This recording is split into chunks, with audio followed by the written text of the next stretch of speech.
That's right, everybody is talking about CBS's decision to end The Late Show with Stephen Colbert, and many people are now threatening to boycott the network. President Donald Trump declares on Truth Social that Jimmy Kimmel and Jimmy Fallon are next to lose their late-night shows, taking credit for a potential late-night sweepstakes purge. Is this a power play, or just another social media storm? A president's vendetta unleashed.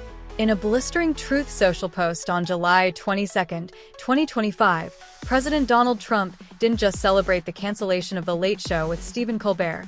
He set his sights on two more late-night giants, Jimmy Kimmel and Jimmy Fallon, proclaiming their shows are doomed and that he hopes to be the mastermind behind their downfall. The word is, and it's a strong word at that, Jimmy Kimmel is next to go in the untalented late-night sweepstakes, and shortly thereafter, Fallon will be gone. Trump wrote, his words dripping with disdain. It's really good to see them go, and I hope I played a major part in it.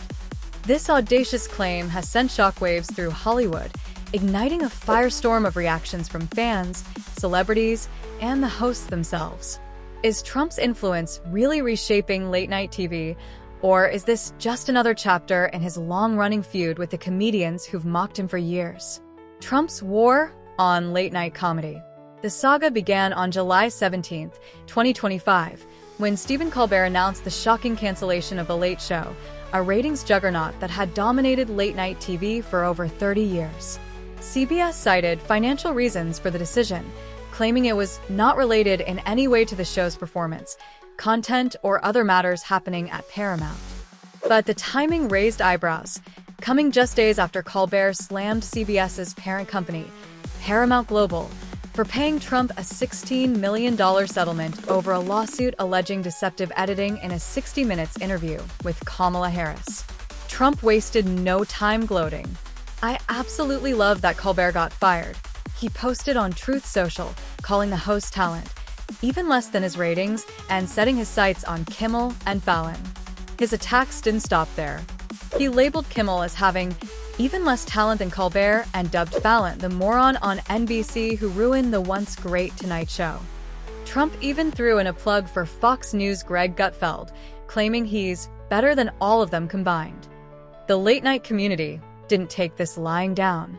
On July 21st, a star-studded lineup including Fallon, Seth Meyers, Jon Stewart, John Oliver, and even Anderson Cooper rallied around Colbert in a hilarious spoof inspired by the viral Coldplay Kiss Cam scandal.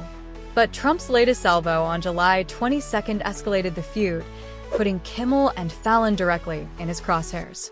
A cinematic showdown. The drama unfolded like a Hollywood blockbuster, with each side firing shots across social media and airwaves. Jimmy Kimmel, on summer vacation with his family, didn't directly address Trump's threat, but made his feelings clear. On July 17th, he and his wife, Molly McNinney, attended an anti-Trump protest, posting photos on Instagram with their kids holding signs like, "Don't bend the knee," "Make America good again," and "I wish we had a better president." Kimmel's caption was a pointed jab, referencing a cryptic letter Trump allegedly wrote to Jeffrey Epstein. May every day be another wonderful secret. Fallon, meanwhile, took a more diplomatic approach. In his July 21st monologue on The Tonight Show, he expressed shock at Colbert's cancellation, praising his friend as one of the sharpest, funniest hosts to ever do it. But he couldn't resist a dig at Trump, joking, "Stephen has done years of incredibly smart and hilarious television, and he's won 10 Emmys." Trump heard and was like, "Big deal. Last week I just won a FIFA World Cup trophy." The media fallout was explosive. Outlets like The Hollywood Reporter, Variety, and the New York Daily News covered Trump's claims, with headlines screaming betrayal and censorship. Critics like CNN's Jake Tapper suggested Paramount was in a bend-the-knee phase to appease Trump, especially as the company seeks regulatory approval for its $8.4 billion merger with Skydance Media. The Writers Guild of America East and West went further, urging New York Attorney General Letitia James to investigate, accusing Paramount of offering a bribe to the Trump administration. Social media erupted with reactions. On X, users were divided. Some celebrated Trump's influence, with posts like, "Finally, the woke late-night shows are getting what they deserve." At MAGA for Life, July 22nd. Others decried it as censorship, with one user writing, "Trump targeting Kimmel and Fallon after Colbert's cancellation is a chilling attack on free speech. This isn't about talent, it's about silencing critics." At FreedomFan123, July 23rd. Reddit's r/good news thread saw 9.3K upvotes for a post about Kimmel's protest, with comments ranging from "Trump's obsession with late-night hosts is pathetic" to "CBS caved to pressure, plain and simple." A feud rooted in history. This isn't Trump's first rodeo with late-night hosts. His animosity dates back years, with Kimmel, Colbert, and Fallon frequently lampooning him on their shows. In 2018, during a rally for South Carolina Governor Henry McMaster, Trump called Fallon a lost soul, Colbert a lowlife, and Kimmel terrible, dismissing them as untalented.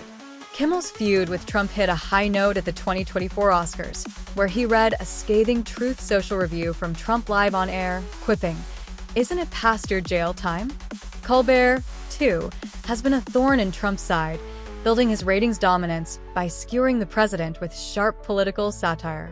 His July 14th monologue, calling Paramount's $16 million settlement a big, fat bribe, may have been the final straw. Fallon, while less confrontational, hasn't escaped Trump's wrath, perhaps due to his 2016 interview where he playfully ruffled Trump's hair, a move that drew criticism from liberals. The broader context adds fuel to the fire. CBS's decision comes amid financial struggles in late-night TV, with Colbert's show reportedly losing $40 million annually. Yet, the timing, 3 days after Colbert's public criticism of Paramount, has sparked speculation of political motivations. Senator Elizabeth Warren and other Democrats, like Bernie Sanders and Adam Schiff, have questioned whether the cancellation was a concession to Trump, especially given Paramount's need for FCC approval for its Skydance merger. Trump's ties to controversial figures like Jeffrey Epstein also loom large. Kimmel's Instagram jab referenced a Wall Street Journal report about a cryptic 2003 letter Trump allegedly wrote to Epstein, hinting at deeper tensions. Meanwhile, Trump's praise for Greg Gutfeld, whose Fox News show outdraws its broadcast rivals, signals a preference for hosts aligned with his worldview. A dangerous precedent? Here's where I get real. Trump's gloating over Colbert's cancellation and his bold prediction about Kimmel and Fallon feel like more than just petty score settling. It's a power move, plain and simple. Late-night hosts have always poked fun at presidents. That's their job. But when a president starts crowing about getting them fired, it's hard not to see a chilling effect. Comedy thrives on freedom, and if networks start bending to political pressure, we're on a slippery slope to losing that. I'm not saying Trump directly called CBS and demanded Colbert's head, but the timing is suspect, and his eagerness to take credit doesn't help.